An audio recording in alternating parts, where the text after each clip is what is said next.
Recently, Europe's highest court ruled against Google to protect our privacy.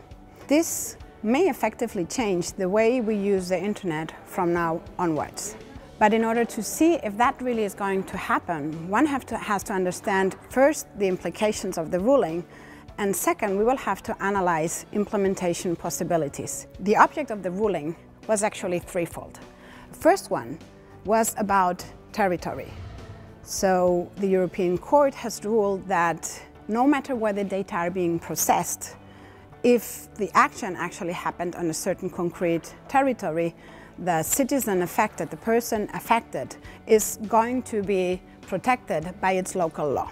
A second, and probably even more important aspect of the ruling, covered the ownership of the data. So Google was found guilty of ownership of the data, which is very, very important since the search engine normally has claimed not an ownership, but just an organization of the data. And the third, and this is probably the aspect that has gotten most attention from the press, is the aspects of having the right to be forgotten.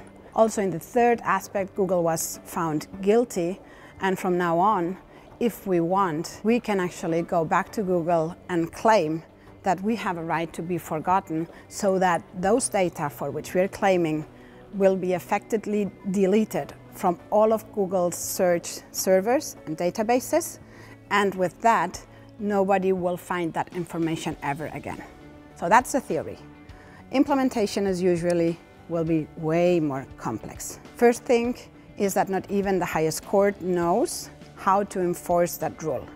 Yes, we have a Privacy Act that with this ruling is effectively being strengthened, but we still don't know if local regulations are actually going to be able to put that ruling into a format that then will effectively protect their citizens. What we may see is that in the future, we will use the internet in a very different way than we have been using it in the past. This is because search engines may have to change completely the way they operate. Rather than just indexing any type of information, they will have to build in mechanisms that allow them to take out information, and that may actually have a tremendously huge impact on them and therefore also on us.